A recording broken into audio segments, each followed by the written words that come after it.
શાંતિ રાખ, મારી વાત સાંભળ. મારે કોઈ વાત સાંભળવી નથી. એને લગ્ન કરવા છે ને, પણ આ લગ્ન તું કોઈ દિવસ નહીં થવા દે. તો આવું ના કરે.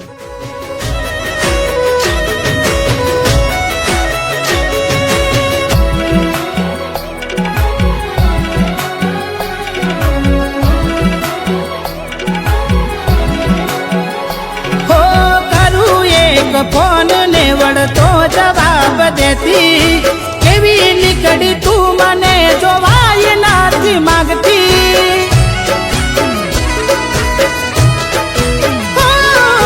મારા નો મની તારા હાથ વેટી તે બેરીતી,